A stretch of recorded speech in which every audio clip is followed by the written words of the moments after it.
Hello, Bellevue. I'm Art Jarvis, the Interim Superintendent for the Bellevue School District. Today we'd like to spend some time trying to make transparent a system that the school district must use to resolve reports or allegations of sexual harassment, which includes sexual assault and violence. It's part of a national movement and the complexities involving all persons. But I think it's important that we try to share with people what is the system that's used. And in this case, we're going to talk about Title IX. And Title IX is both national and how it affects the state and how the school district would investigate. Secondly, given the district's absolute zero tolerance for sexual harassment, why does it sometimes appear that the school district isn't supportive of students who have reported allegations? And I think it's important that we share with you both the process and the absolute requirement that we advocate for all students in the school district. So with me today is Mr. Jeff Lowell, Director of Athletics and Activities in the Bellevue School District. But Jeff Lowell is also our Title IX coordinator. And I'd like to not only introduce you to Jeff Lowell, but Jeff Lowell is one of the people who's been deeply engaged in the Bellevue School District in making sure our policies and procedures are current. He himself is trained. And so he, in a way, he is our resident expert in Title IX.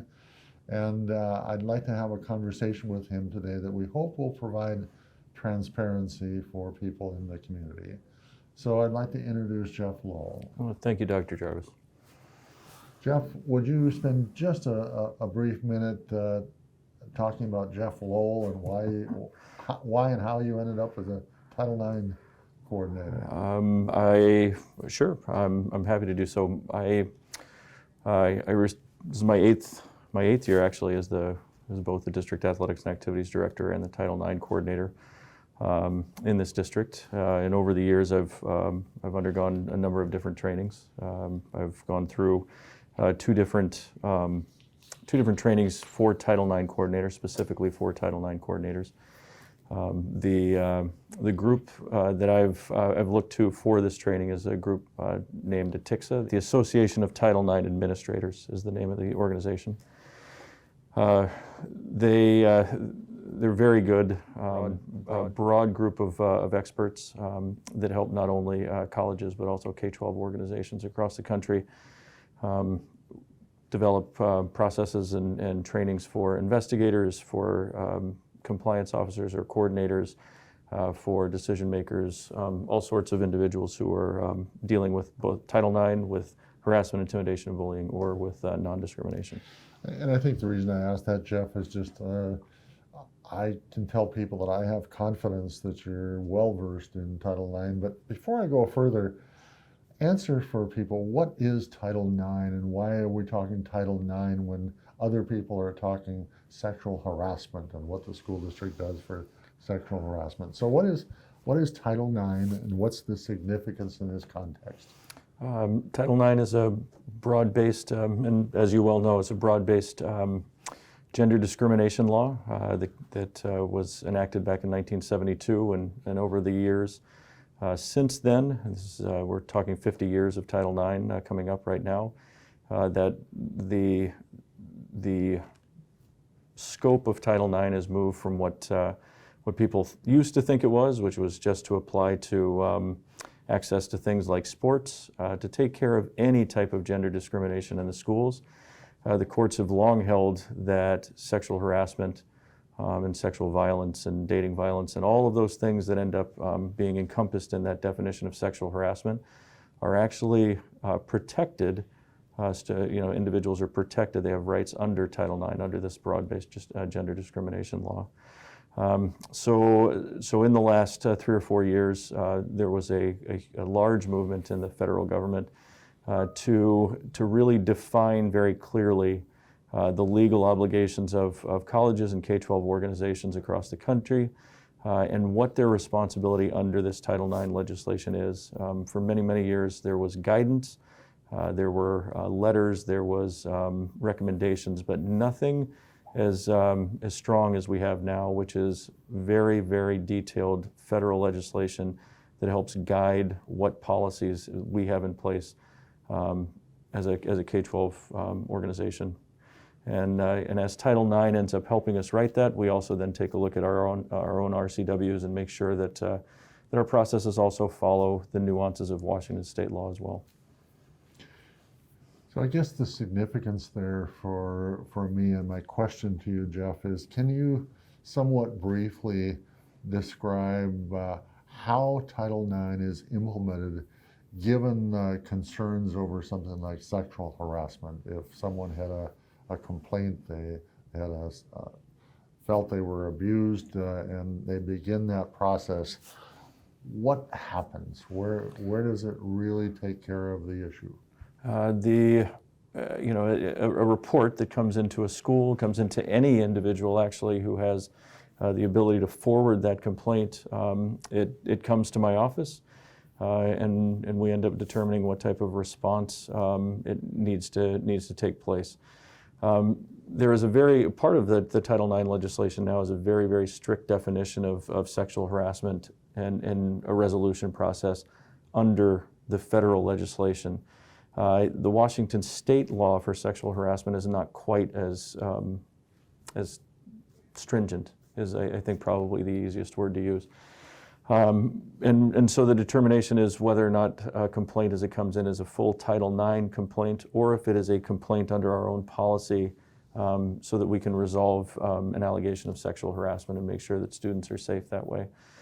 Once that report comes in, there's a determination of what process is going to be used to resolve the allegation, whether it's an informal resolution process or a formal resolution process. Both are outlined very clearly in our procedures right now, and then part of my responsibility if a formal complaint or a formal resolution process is engaged would be to determine an investigator. Would be to determine a decision maker, make sure those individuals are in place.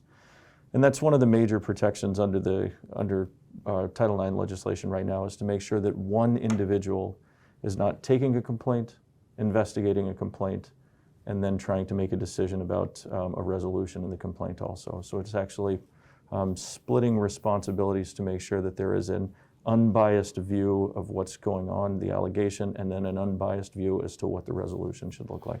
Jeff, let me back you up just 1 second. I think one of the concerns that I've heard is a question of, is it easy or difficult if I was a young person and I had an allegation or a concern?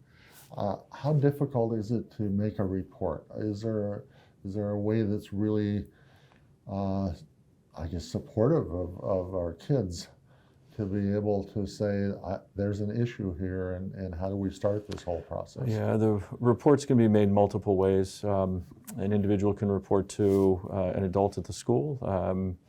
An individual can report through our Safe Schools reporting mechanism. They can call my office directly or email me directly. And then the other part of our procedure that some may not know about right now is that, you, Dr. Jarvis, could file a complaint on my behalf if you needed to. So if I was afraid to step forward, but you knew something was going on that wasn't okay for me, you could actually make that complaint on my behalf and engage that resolution process that way too. So there's many, many ways for a report to come forward and for those resolution processes to be engaged. Is there a safety in that for me to make that kind of complaint? That would be a bold step for many of our young people. And is it a difficult form? Is there a difficult process? Is it safe for me to do that? How does confidentiality fit into this? So it's a really good question.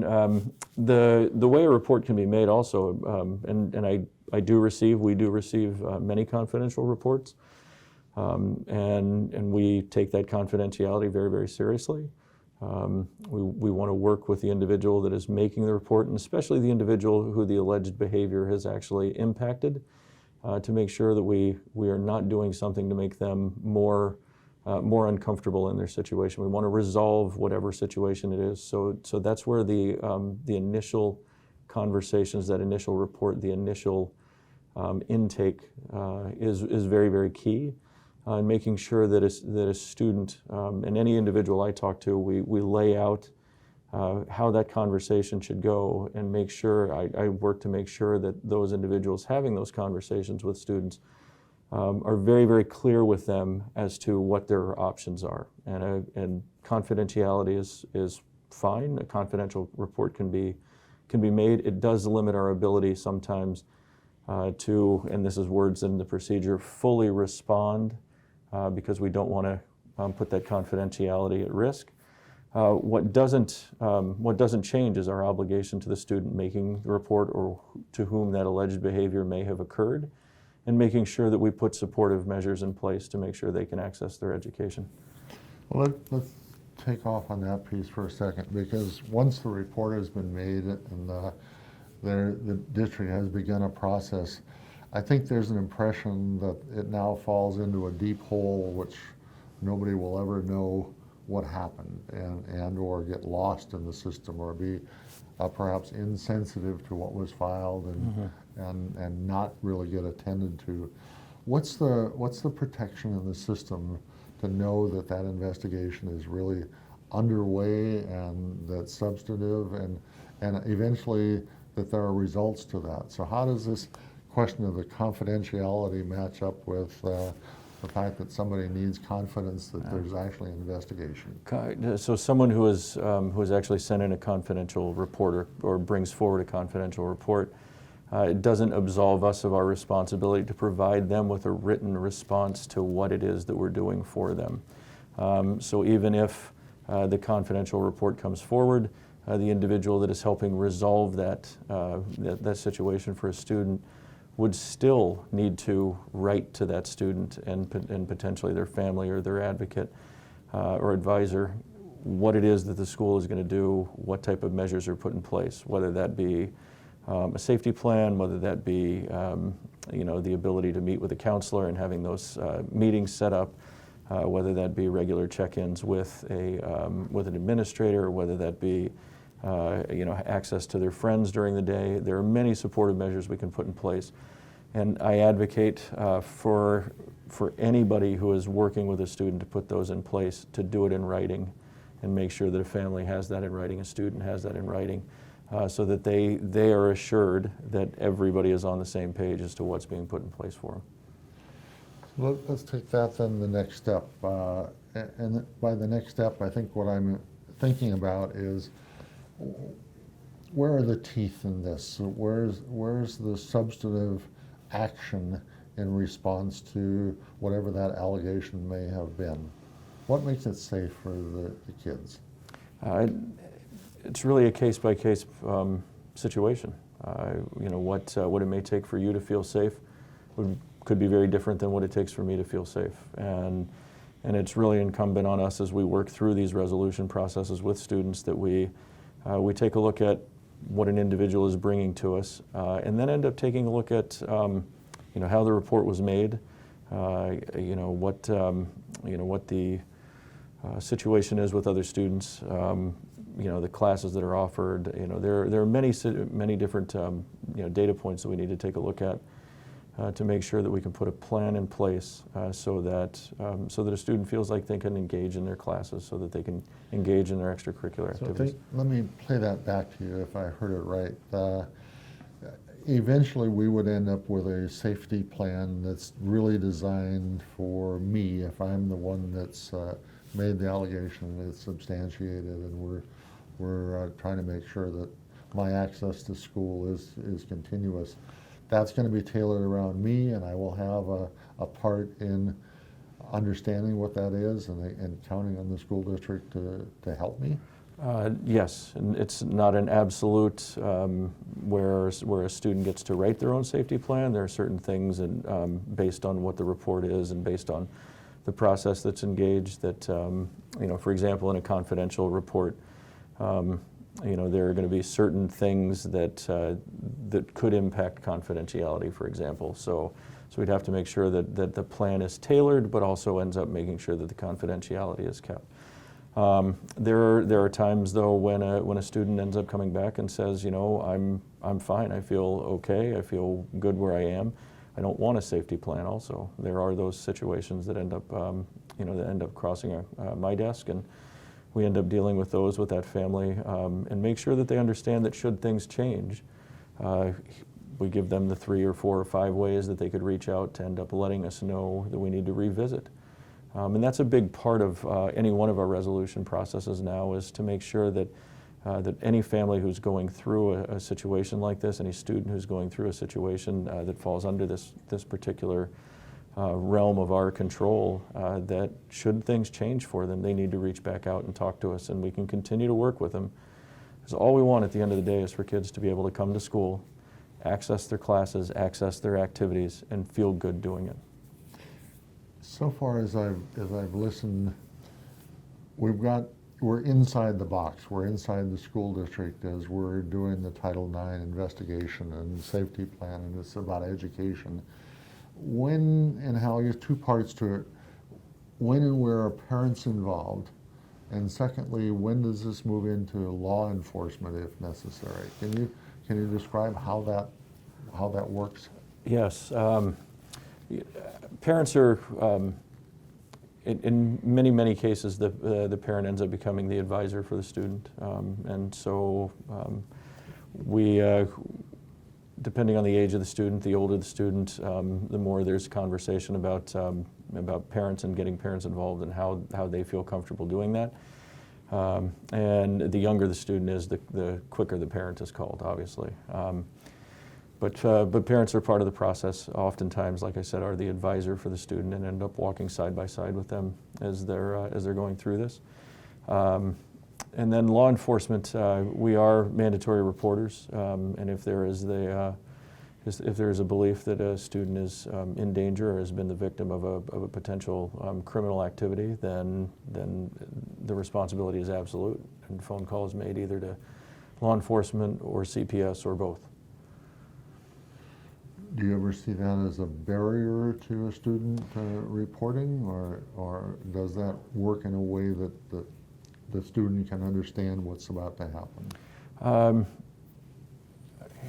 I do know it is a concern for some students, and what we've worked, and when I say we, I work with individuals who are having to take those inquiries, take those reports from students, and talk to them about how they can report, and how we need to report, and how they can be present while those reports are taking place, and make sure that it's done in a way that is not going to put them in a position where they feel harmed, I think is the best way to put it. The one thing it does, it is a challenge when a police investigation is launched. We definitely do not want to get in the way of a police investigation or a potential police investigation.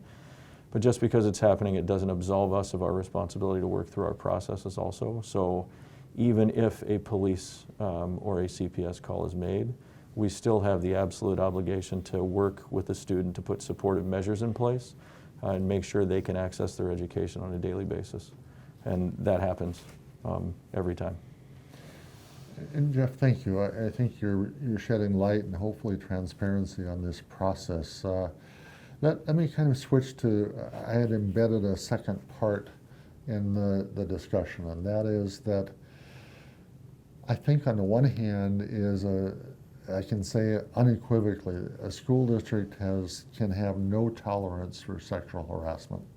You know, one of the charges I have in implementing this particular procedure under our policy and in compliance with the federal legislation is to make sure that there is no bias on my part or on the part of those who are actually implementing this procedure. And so the idea of jumping to one side or another without actually implementing a process immediately disqualifies me from actually doing the work that I've been charged with doing. So advocacy in my mind with regards to this is working to implement our policy in every instance, in our procedures, our processes, in every instance without fail. And that to me is probably the best way to ensure that, and I work to do that with every call I get, and I get multiple calls a day from schools around the district asking for guidance as to how to deal with reports that they're getting. But my goal on a daily basis is to make sure that we advocate for students by implementing what is a very thorough, very detailed, very, in some ways, prescriptive process to make sure that that students are taken care of the way they need to be taken care of. All students, whether it's a person bringing forward a report or those that have alleged to do something that they shouldn't have done. So Jeff, you have a long history, a long experience. You've been through this repeatedly. What else would you want to share with people in the sense of transparency, what people might not understand about the system, and why there's frustration in what they may see? You've been there, you've seen it, you've done it. What else do people need to know? Title IX in and of itself is a complex, it's a complex federal statute. And this particular topic is a very emotional topic. And sometimes when you have very detailed regulations with very emotional subjects, it can cause conflict. It can cause confusion. And what I certainly hope we can end up doing through the spring is to continue to shed light on things for folks. One of the things that is in place in our procedure is a review process, and we'll end up making sure that we get that advertised, because we want a varied perspective in taking a look at the procedure and potentially putting forth some policy recommendations if people believe that this group believes that it's necessary. But I'd like for people to know that that process is going to be shared, and people are going to be able to seek out an opportunity to be part of that process. If I've been listening to this conversation and I have an interest in finding the rules or the policies or the procedures or step 1 and step 2 or technical pieces, where might I find that information? Very easily, going into the Bellevue School District website, going into board policy. I'm a numbers guy. I can remember 3205. But if you can't and you find the search function under policy and procedure, you could type in Title IX or you could type in sexual harassment, and that policy and procedure would jump right up for you. The procedure is the place where the resolution processes are outlined, and that would be the place to start. Where else might I get involved in a conversation or a discussion or learn more about this? Are you aware of any sort of places I can go? Yes. Right now, we are aware that there are some other organizations, some community-based organizations like PTSAs, school-based PTSAs, that are planning information sessions in the coming weeks and months. And I would hope that people could stay tuned and would end up logging in and take a look at those as well, just to continue to try and understand things from a broad perspective. I guess my last question of you is, we're watching this on a national scale. We're watching really at colleges and high schools and in probably 50 states out of 50, and certainly in this region, any number of schools and school districts. Why now? What's prompting this? And as you say, it's a very emotional issue. So, why now? What are we seeing?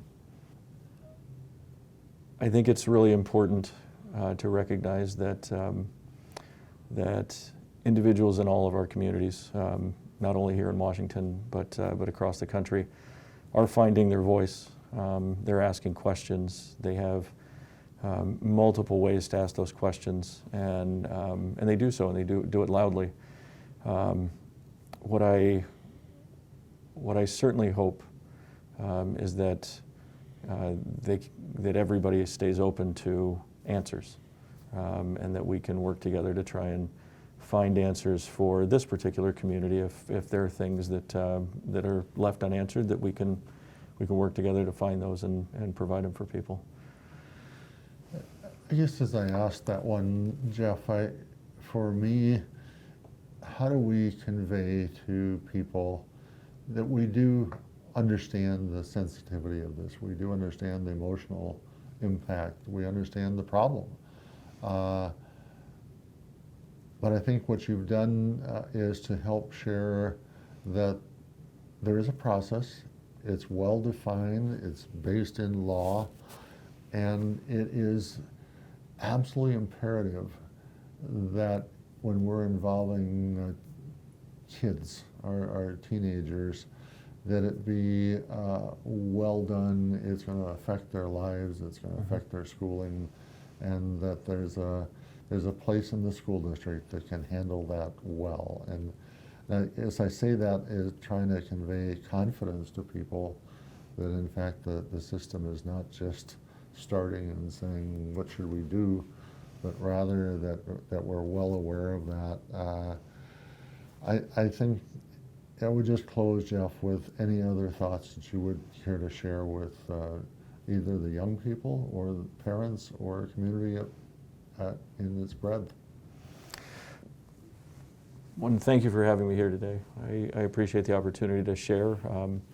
I will say in my time, this is the most public opportunity that I've had to share this work. I have found it to be complex. I think that for many it's scary. For those that this unfortunate kind of situation, it happens to them. It is scary. It's scary for them. It's scary to walk through it. And it's scary for the people who are trying to help them through it as well, just because of how damaging this type of interaction between human beings can end up being. What I certainly hope is that as we continue as a community to end up working together, that we take a look at what our processes are. We end up making sure that we spread information that the process is there for everybody, and that we trust in a process and work together to make sure that those processes are implemented the way they need to be. I think my closing statement would be, as a father of boys and girls, as a grandparent of boys and girls, I think of our conversations about Title IX, but really it's about the lives of our young people and how the school district interacts in that.